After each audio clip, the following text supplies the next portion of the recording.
Dhe pasandaj më dërgon dikush, ja shikoj këtë personin në Tiranë, ai po bën studimin, ky pastor, ja shikojtë po bën studimin e zanafillës. Kur ai person e ka anulluar atë zanafillë, atë ligj, pse po e merr atë zanafillë?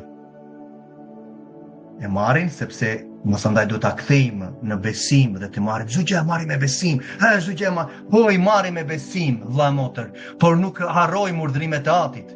Nuk marrim një kontekst të një libri që tashmë e kanë hequr nga mësimet, nga miqësia e tyre. Përse nuk kalojmë pak më përpara në kapitullin 2 të zanafillës që dekretovi sabatin e tij të përjetshëm.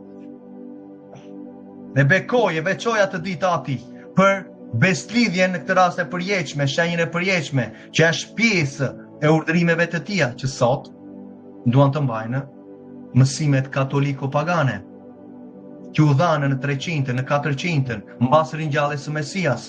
I kam thënë, i kam shprehur hapurazi me evidenca, Këshilli i Licejsë, i Laodicejsë, që Konstantini e ndryshoi nga sabati, nga të shtunë e beri të dielën dhe vazhdon sot. Të gjitha denominacionet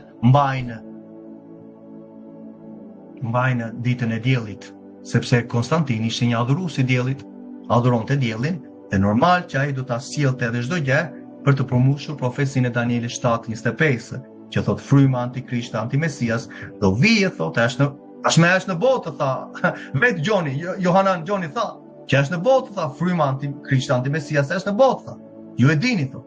Megjithëse do vi dikush që do ngrihet masandaj është biri i pabesisë, thot, është njeriu i palishmërisë, palishmërisë.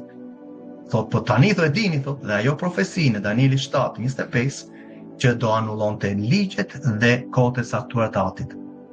Ajo që ndodhi, ndryshon fryma e antimesias. Ati thotë që është një shenjë e beslidhjes përjetshme, urdhrimet e mia janë të përjetshme, vjen fryma antikrishtit, këto gjëra janë hequr. Kjo është heresia më e madhe që ndodh sot në besimtarët. Di që shumë nuk janë dakord, por mendja miqësore nuk do t'i nështrohet ligjit. Prandaj njerëzit sot ecin me mendje dhe ka shumë besimtarë që janë miqësorë.